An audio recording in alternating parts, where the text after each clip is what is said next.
તો hello guys, હું doctor વિજય ભરવાડ. આજે આપણો ટોપિક છે કે ડે ડ્યુટીમાં જે ઇમરજન્સી પેશન્ટ આવે છે એ પેશન્ટ આપણે કેવી રીતે મેનેજ કરવા, કેવી રીતે હેન્ડલ કરવા એ આપણે જાણીશું. અને આજે કેટલા પેશન્ટ આવે છે, કેવી ઓપીડી રહે છે અને આપણે કેવા પેશન્ટ વોર્ડમાં દાખલ કરીએ છીએ અને એનઆઈસીયુમાં કેવા પેશન્ટ છે એના વિશે જાણીશું. પણ આજે હું મોર્નિંગમાં ડે ડ્યુટીમાં આવ્યો, હાલ આપણે હોસ્પિટલમાં કેટલા પેશન્ટ એડમિટ છે એના વિશે હાલ તમને જણાવું છું. તો ખાસ કરીને તમને જણાવવા જઈ રહ્યું છું ત્યારે હાલ આપણી પાસે વોર્ડમાં અને એનઆઈસીયુમાં એક પેશન્ટ એડમિટ છે.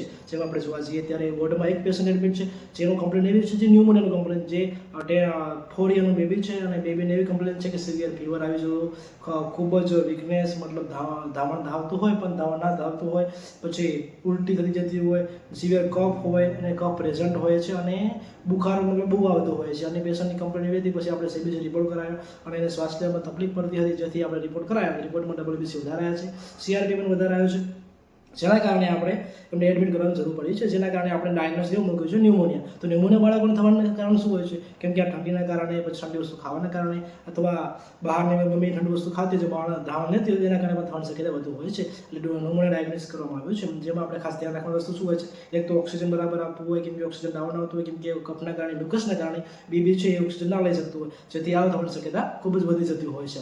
અને પછી આપણે એમાં ટ્રીટમેન્ટમાં સારવાર માટે શું કરવું જોઈએ? સૌપ્રથમ તો એમાં એન્ટીબાયોટિક સ્ટાર્ટ કરવી જોઈએ અને જો કમ્પ્લેન એવી હોય તો એન્ટીવાયરલ પણ આપવી પડે છે. ઘણી વખત ફંગલના કારણે પણ ન્યુમોનિયા થતું હોય છે, જેથી આપણે એન્ટીફંગલ મેડિસિન પણ ઘણી સ્ટાર્ટ કરવી પડતી હોય છે. જેથી આ બધી વસ્તુને આપણે ધ્યાન આપવું ખૂબ જ જરૂરી હોય છે.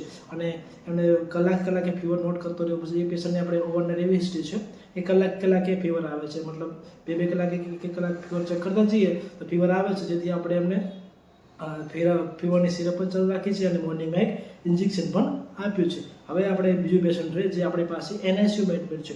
એનઆઈસીયુમાં જે પેશન્ટ એડમિટ છે એની કમ્પ્લેન એવી હતી કે બર્થ તમે મતલબ બાજુની એક હોસ્પિટલમાં જન્મ થયો હતો અને ત્યાંથી આપણે ત્યાં આવ્યું છે, પણ એ ડૉક્ટરે આપણે ત્યાં કેમ મોકલ્યું છે? એનું કારણ એવું છે કે પેશન્ટને ગળામાં પેલી કહેવાય ને કે નાળ હતી, મતલબ એ એક દોરો વીંટાયેલો હતો ગળામાં, જે પેશન્ટ આવે છે. પણ એનાથી શું થાય? તો આપણે ત્યાં મોકલવાનું કારણ એવું હતું કે પેશન્ટ બર્થ પછી ઓક્સિજન નહોતું લઈ શકતું. મતલબ જે આપણે ઓક્સિજન ચેક કરીએ એ ઓક્સિજન નોર્મલ કરતાં 85થી પણ નીચો આવતો હતો, 75-80 જેટલું ઓક્સિજન આવતો હતો. એને આપણે ડાયગ્નોસિસ કરવું હોય તો શું ડાયગ્નોસિસ કરી શકીએ? તમારે કોમેન્ટમાં જણાવજો.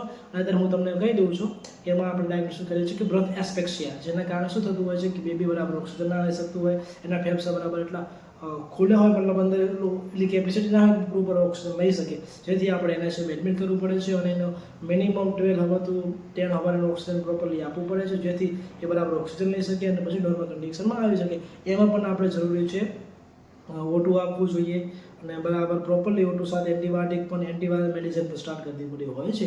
જેથી આવા કમ્પ્લેનના પેશન્ટ આવતા હોય, જેથી આપણે આ બેઝિક અન્ડરસ્ટેન્ડિંગ હોવી જોઈએ કે આપણે એ પેશન્ટને કેવી રીતે હેન્ડલ કરવું જોઈએ અને કેવી રીતે રાખવું જોઈએ. જો વિડીયો ગમ્યો હોય તો લાઈક કરવાનું ભૂલતા નહીં.